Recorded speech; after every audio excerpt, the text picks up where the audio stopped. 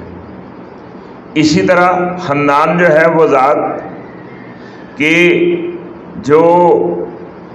جس کی طبیعت میں یہ بات شامل ہے، اللہ تعالیٰ کے اندر میلان اپنی مخلوق کا شامل ہے کہ میں نے ان پر مہربانی کرنی ہے،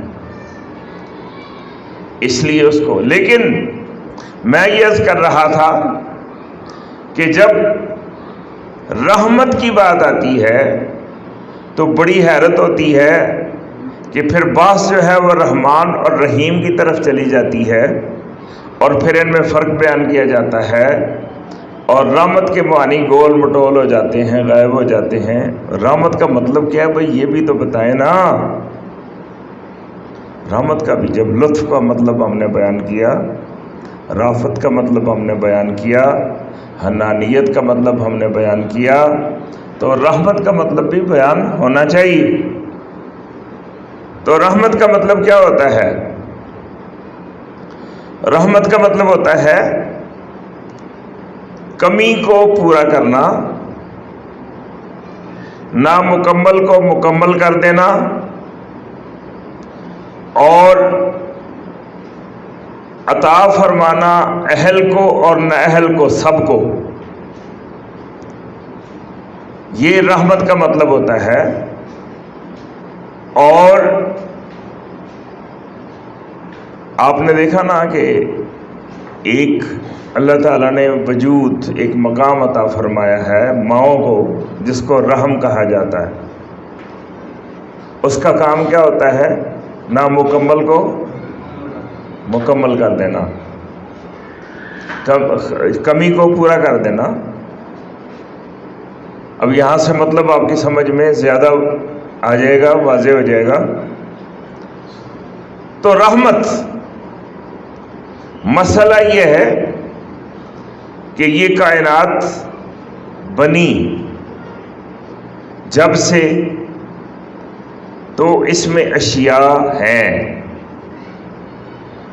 شے اس چیز کو کہا جاتا ہے جس کے 3 بعد ہوتے ہیں، 3 اس کی سائڈز ہوتی ہیں، لمبائی، چوڑائی، اونچائی۔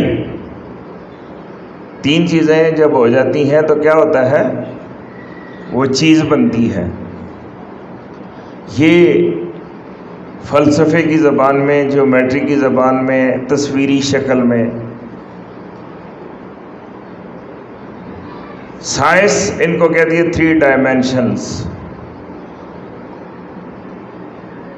اگر چیز وہ ہوگی کہ جس کے 3 ڈائمینشنز ہوں گے،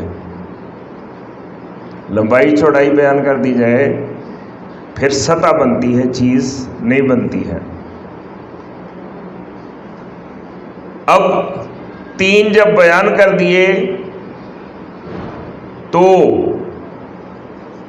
اس کے بعد آئنسٹائن نے کہا تھیوری آف ریلیٹیوٹی میں، نظریہ اضافیت یا نظریہ اضافت،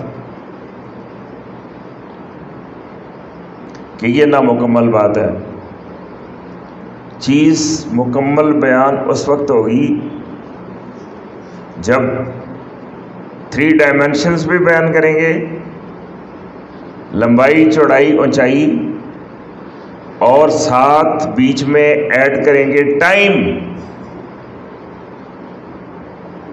کہ جب کسی چیز کا وقت نکل جاتا ہے بیچ میں سے، تو لمبائی، چوڑائی، اونچائی ہونے کے باوجود وہ چیز بے حیثیت اور بے اوقات ہو جاتی ہے، کالعدم ہو جاتی ہے۔